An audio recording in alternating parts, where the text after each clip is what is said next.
was about 10 years old, I visited the Supreme Court of the United States with my family. I distinctly remember being completely overwhelmed by this building where I was told the equality and justice of the country was defended.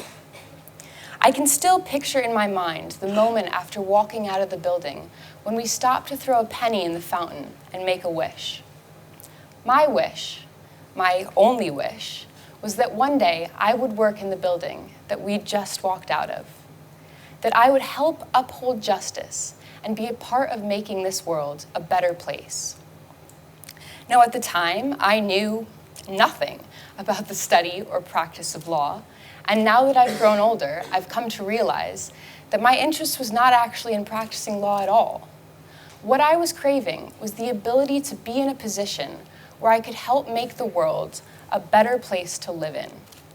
Now that has never changed. My wish had nothing to do with what I wanted to be.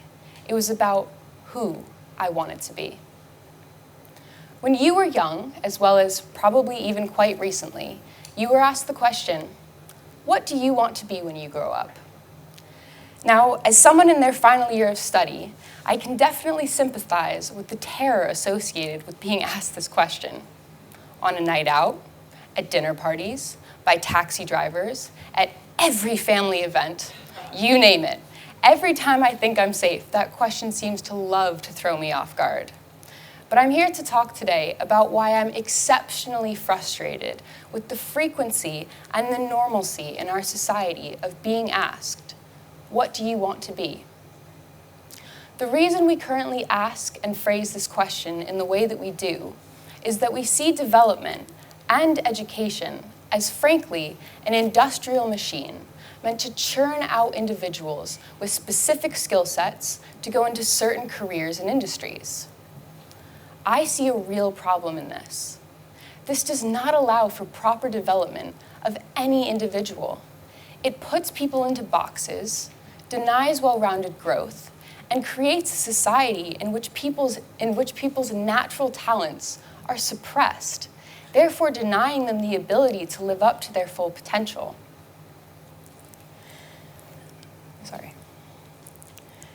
Now, we know that through education systems, we are able to educate vast amounts of people to be proficient in vast and various skill sets.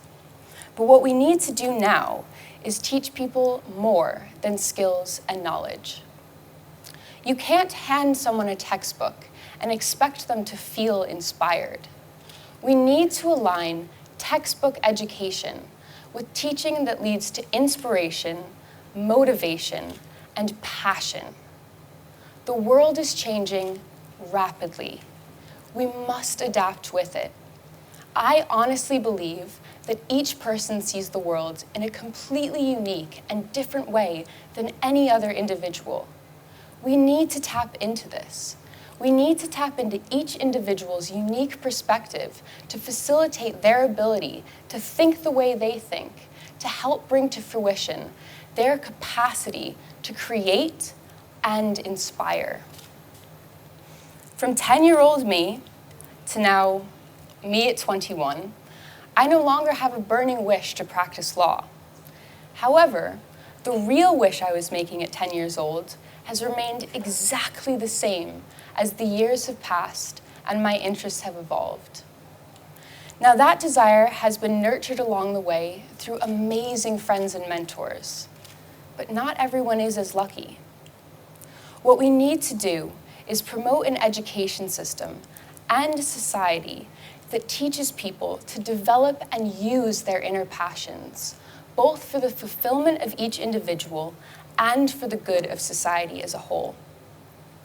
We must rise to this challenge, and I believe that the solution can start with changing the conversation from asking, what do you want to be, to asking, who do you want to be? Thank you.